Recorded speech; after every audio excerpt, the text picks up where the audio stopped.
आता आपण एक महत्त्वाच्या टॉपिकबद्दल बोलणार आहे आणि त्या टॉपिकचं नाव आहे कॉस्ट. क्लाउडमध्ये एक महत्त्वाची गोष्ट लक्षात ठेवायला हवी. जसं most of the cloud services require payment.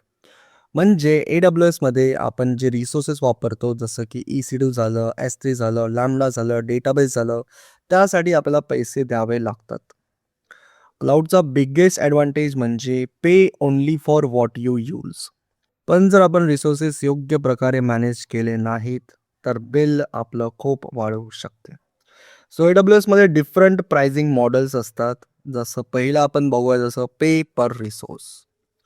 यामध्ये काय होते, यामध्ये आपण जसं स्पेसिफिक रिसोर्ससाठी पैसे देतो.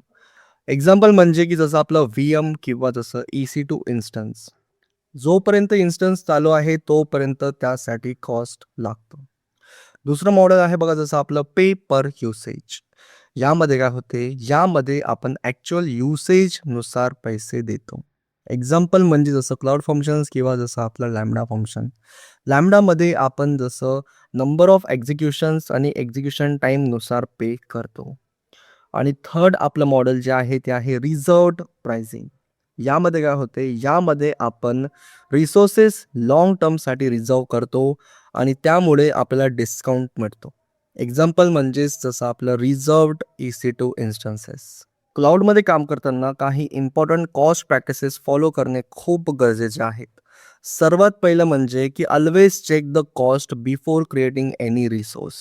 म्हणजे रिसोर्स क्रिएट करण्यापूर्वी त्याची प्राइसिंग समजून घेणे खूप महत्त्वाचं आहे. दुसरी गोष्ट म्हणजे की look for cheaper or better alternatives. कधी-कधी AWSमध्ये सेम काम करण्यासाठी मल्टिपल सर्व्हिसेस अवेलेबल असतात आणि त्यामध्ये काही सर्व्हिसेस मोर कॉस्ट इफेक्टिव्ह पण असतात. म्हणून हे चेक करणं खूप गरजेचं आहे, की आपल्याकडे काही बेटर अल्टरनेटिव्हज आहेत का? तिसरी गोष्ट म्हणजे की use reservations when they are available and useful. जर आपल्याला माहिती आहे की रिसोर्स लाँग टर्मसाठी आपण वापरणार आहे, तर रिझर्व्ड प्राइसिंग किंवा सेव्हिंग्ज प्लॅन्स वापरल्याने कॉस्ट कमी होऊ शकते. AWS pricing calculator. AWSमध्ये कॉस्ट एस्टिमेट करण्यासाठी एक टूल आहे, ज्याला AWS प्राइसिंग कॅल्क्युलेटर म्हणतात. A tool which is used to estimate the cost of AWS services.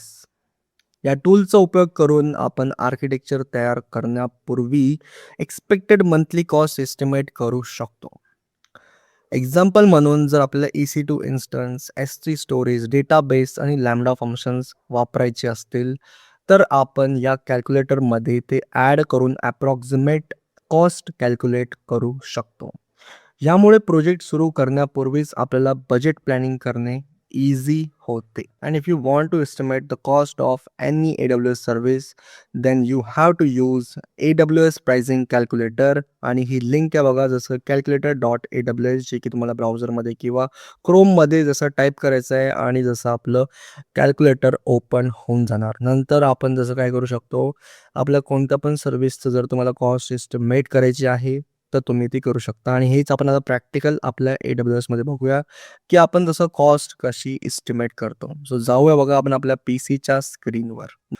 जसं आपण आपल्या AWS प्राइसिंग कॅल्क्युलेटरमध्ये आलोय बघा, इथे काय लिहिलं आहे, estimate the cost for your architecture solution. म्हणजे की तुमच्या आर्किटेक्चरसाठी ज्या सर्व्हिसेस लागतात, त्या सर्व्हिसेसचं आपण इथे कॉस्ट एस्टिमेट करू शकतो. जर आपल्याला प्रोजेक्ट चालू करायचा असेल, त्याआधी कॉस्ट एस्टिमेशन खूप गरजेचं आहे. म्हणून आपण काय करणार, कॉस्ट एस्टिमेट कसं करता हे मी तुम्हाला आता शिकवणार आहे. सर्वात पहिले तुम्हाला कुठे यायचं आहे, calculator.aws यायचं आहे. नंतर जसा हा इंटरफेस जेव्हा तुम्हाला दिसला, तेव्हा इथे तुम्हाला काय करायचं आहे, साइन इन करायचं आहे. बट सध्या आपण विदाऊट साइन इन पण कॉस्ट एस्टिमेट करू शकतो. सो मी काय करतोय, कॉस्ट एस्टिमेट जसं क्रिएट एस्टिमेटवर मी इथे क्लिक करतोय. सो क्लिक केल्यावर बघा जसा असा इंटरफेस तुम्हाला येणार. सर्वात पहिलं आपल्याला काय करायचं आहे बघा, जसं इथे आपलं रिजन वगैरे सिलेक्ट करायचं आहे. सो रिजन मी इथे सिलेक्ट करतोय, जसं आपलं Mumbai region. So Mumbai region मी इथे सिलेक्ट करतोय. आणि जसं सर्वात पहिले तुम्हाला जी सर्व्हिसचं एस्टिमेट करायचं असेल, ती सर्व्हिस इथे तुम्ही टाकू शकता. जसं खूप साऱ्या सर्व्हिसेस आहे, S3 आहे, लॅम्बडा आहे, स्टेप फंक्शन आहे. बट सध्या मी काय करतोय, मी जसं इथे काय करतोय, EC2 टाकतोय. EC2 instance. इथे जसं मला याचं काय करायचं आहे, कॉस्ट एस्टिमेट करायचं आहे. सो इथे मी कन्फिगरवर क्लिक करतोय. जसं Amazon EC2. इथे कॉन्फिगरवर तुम्हाला क्लिक करायचं आहे. सो क्लिक करतोय बघा. जसं आपण कॉन्फिगरवर क्लिक केलंय तसं आपण या पेजवर आलोय बघा. जसं configure Amazon EC2 and you know जसं इथं आपलं रिजन जे आहे ते आपण मुंबई सिलेक्ट केलंय आणि जसं कॉस्ट एस्टिमेट करताना तुम्हाला EC2चे स्पेसिफिकेशन्स द्यावे लागतात. जसं सर्वात पहिले बघा जसं आपलं ऑपरेटिंग सिस्टम्स आणि जसं इथे instance, shared instance, dedicated instance आणि जसं डेडिकेटेड होस्ट. आपण हे शेअर्ड इन्स्टन्स राहू देणार आहे. आणि नंतर आपल्याला चूज करायचं आहे बघा जसं ऑपरेटिंग सिस्टम. तुम्हाला सर्वांना माहिती आहे की विंडोजचं जे कॉस्ट आहे ते खूप जास्त असते म्हणून आपण लिनक्स चूज केलं आहे. अँड जसं तुम्हाला किती इन्स्टन्स पाहिजे. सो मला इथे बघा 2 इन्स्टन्स पाहिजे म्हणून मी इथे 2 करतोय. जसं 2 अँड नंतर जसं आपलं इथे बघा की आपल्याला EC2 इन्स्टन्सचा टाईप कोणता पाहिजे आपला. T2 मायक्रो पाहिजे की जसं आपला T2 T3 नॅनो किंवा T3A नॅनो किंवा T3G नॅनो. तुम्हाला जो पाहिजे असेल तो इथे तुम्ही चूज करू शकता. जसं मला T3 मायक्रो हवा आहे. अँड जसं आपण इथे समोर जाऊया. नंतर आपण पेमेंट ऑप्शन्स चूज करूया जसं compute saving plans, EC2 instance saving plan किंवा ऑन डिमांड किंवा जसं स्पॉट इन्स्टन्स. सो आता मी इथे चूज करतो बघा जसं ऑन डिमांड. ऑन डिमांड म्हणजेच की जसं तुम्ही यूज करणार तसं तुम्हाला पे करावं लागणार. राईट. सो ऑन डिमांडचं प्राइसिंग इथे आलं बघा जसं इन्स्टन्स आणि जसं इथे बघा काय आलंय 0.0112 पर आवर. ओके. सो एवढं आपलं इथे एस्टिमेट आहे बघा. म्हणजे आपल्याला अर्ली एवढं पे करावं लागणार आणि मंथली आपल्याला पे करावं लागणार बघा जसं $8.18 पर मंथ. सो याचं इथे बघा जसं कॅल्क्युलेशन पण दिसतंय. कॅल्क्युलेशन कसं केलं यांनी आणि इथे बघा आपलं खाली आलंय की टोटल मंथली कॉस्ट पण आली बघा जसं इथे आपलं $16.35. सो ही मंथली कॉस्ट एस्टिमेट केली आहे त्यांनी. जर आपण अर्ली आपलं इन्स्टन्स चालू ठेवलं तर एवढं आपल्याला कॉस्ट मिळणार आहे जी की आहे 16.35 आपलं मंथली. सो आता तुम्हाला माहिती करून घ्यायचं आहे की हे कॉस्ट कसं कॅल्क्युलेट केलं यांनी. तर इथे आपण काय करणार इथे शो कॅल्क्युलेशन्सवर क्लिक करणार. सो कॅल्क्युलेशन्सवर क्लिक केल्यावर इथे आपल्याला पूर्ण समजून जात आहे की याने कसं आपलं एस्टिमेट केलं आहे. सो 2 इन्स्टन्स आपण चूज केले होते. राईट. सो पर अवर आपल्याला एवढा USDचा खर्च लागतो म्हणून त्यांनी याला मल्टिप्लाय केलं आहे आणि into 730 hours in a month. आता एका महिन्यामध्ये 730 आवर्स असतात म्हणून त्यांनी 730नी याला मल्टिप्लाय केलं आहे आणि बघा जसं $16चा आपला खर्च लागणार आहे मंथली. सो असं यांनी इथे कॅल्क्युलेट केलं आहे, एस्टिमेट केलं आहे. आणि जर इथे 1 इन्स्टन्स आपण यूज केलं असतं तर आपली कॉस्ट चेंज झाली असती आणि समथिंग $8 आली असती. हे पण आपण करून बघूया हे कसं होतं. सो इथे मी काय करतोय नंबर ऑफ इन्स्टन्स करतोय बघा जसं इथे 1. सो 1 केल्यावर ऑटोमॅटिकली आपली जी कॉस्ट आहे ती कमी झाली बघा जसं मंथली कॉस्ट आली बघा जसं इथे 8.18 आली आपली इथे कॉस्ट. आणि ते कॅल्क्युलेशन्समध्ये पण आपण गेलो तर बघा इथे 1 इन्स्टन्स आलाय आणि नंतर जसं आपलं कॉस्ट आले बघा जसं 8.14 जसं 8.176 आपली USD कॉस्ट आली आहे. सो इथे आपण काय करू शकतो आपलं जसं कॉस्ट एस्टिमेट झालंय आणि इथे मी सेव्ह करतोय अँड व्ह्यू समरी करतोय. सो सेव्ह केल्यावर बघा आपलं जसं मंथली जसं 12th मंथचं इथे एस्टिमेट आलंय बघा जसं आपलं 98.16 USD. सो असं आपण काय करू शकतो आपला कॉस्ट एस्टिमेट करू शकतो. जर तुम्हाला नेक्स्ट सर्व्हिस ॲड करायची असेल तर इथे बघा एक बटन आहे जसं ॲड सर्व्हिस. सो ॲड सर्व्हिसवर क्लिक करायचं आहे आणि परत आपल्याला आपली सर्व्हिस कोणती ॲड करायची तिथे टाईप करायचं आहे. आपण इथे जसं S3 पण ॲड करू शकतो. तुमच्या हिशोबाने तुम्ही कोणती पण सर्व्हिस ॲड करू शकता. मी इथे लॅम्बडा पण ॲड करू शकतो. जर तुम्हाला लॅम्बडा ॲड करायचं असेल तर आपण इथे लॅम्बडा पण ॲड करू शकतो. राईट. AWS लॅम्बडा किंवा AWS स्टेप फंक्शन काही पण तुम्ही तुमच्या हिशोबाने ॲड करू शकता. सो तुम्ही काय करतोय बघा जसं ॲड करतोय जसं RTS आणि RDS फॉर MySQL म्हणून जसं ही आपली एक सर्व्हिस आहे. ही तुम्ही काय करतोय याला जसं कॉन्फिगर करतोय.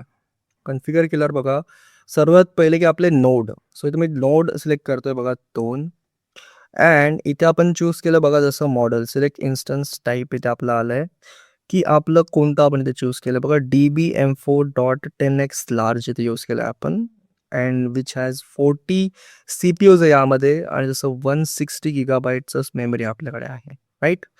सो हे खूप लार्ज झालं आहे बिकॉज मंथली इस्टिमेट बघायचं की त्याला $16,000 समथिंग आलं इथे 16191.24. हे खूप लार्ज होतं आहे म्हणून आपण एक स्मॉल यूज करूया इथे. सो सर्वात स्मॉल इथे मी घेतोय बघा जसं आपलं हे DB.M4.large. त्यामध्ये आपल्याला मिळतं बघा 2 CPU आणि जसं आपली रॅम येते बघा जसं 8 GB, राईट. सो जर आता आपण बघितलं तर आपली जी कॉस्ट आहे ती 854.94 आपलं आलं आहे, म्हणजे खूप कमी झाली आपली मंथली कॉस्ट.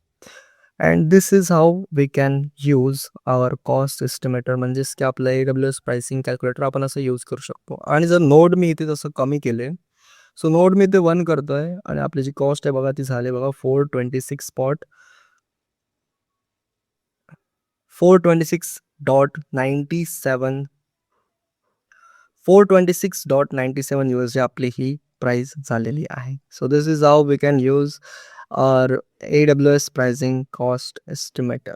आणि इथे जसं आपण स्टोरेज अमाऊंट पण कमी केलं किंवा स्टोरेज अमाऊंट वाढवलं, इथे मी काय करतोय 10 टेराबाईट करतोय, ते बघा काय होतं. सो आपली जी कॉस्ट आहे बघा ती 3 टाइम्स झाली आहे. $3000 समथिंग इथे आली आपली कॉस्ट. सो स्टोरेजवर पण डिपेंड करते. And this is how we can use. So आता मी काय करतोय इथे हे GBs राहू देतोय, जसं इथे 100 GB राहू देतोय मी आपली कॉस्ट. सो GB केले इथे आपण. अँड नाव आपण याला सेव्ह करूया आणि व्ह्यू समरीवर मी क्लिक करतोय. सो आपलं बघा इथे मंथली कॉस्ट किती येते, दोन्ही सर्व्हिस मिळून मंथली कॉस्ट येते आपली 435.15 USD येते. सो सम अप झालं हे आणि 435.15 जसं USD आले आपली मंथली कॉस्ट ऑफ 2 सर्व्हिसेस. आणि 12 मंथची कॉस्ट आपल्याला पडते बघा जसं 5000 समथिंग डॉलर आपली आली आहे. अपफ्रंट कॉस्ट आहे ही, राईट. सो आपण काय करू शकतो आता, this is how we can use our AWS pricing calculator.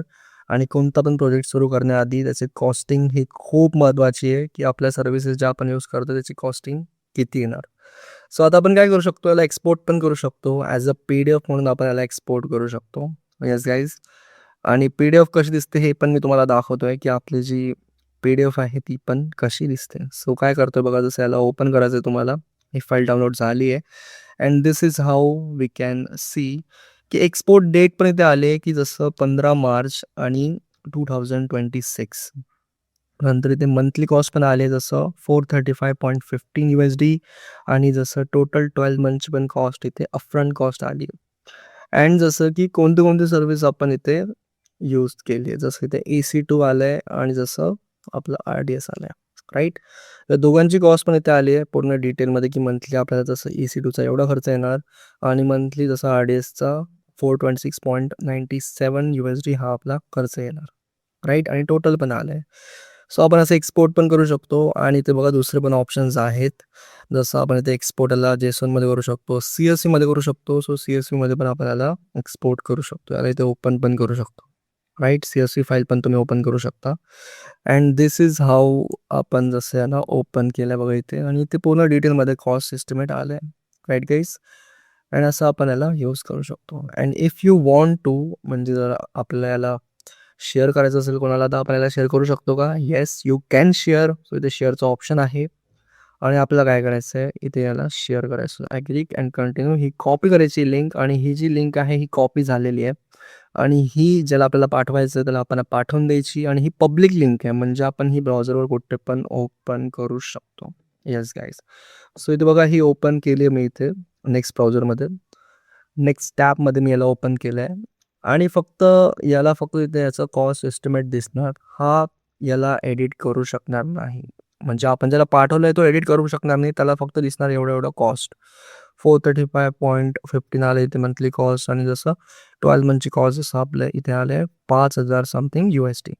So असं आपण आपला AWS प्राइसिंग कॅल्क्युलेटर यूज करू शकतो. And this is all about cost estimation in AWS. So संपवत्या सेशनला, भेटूया बघा आपण आपल्या नेक्स्ट व्हिडिओमध्ये. थँक्यू.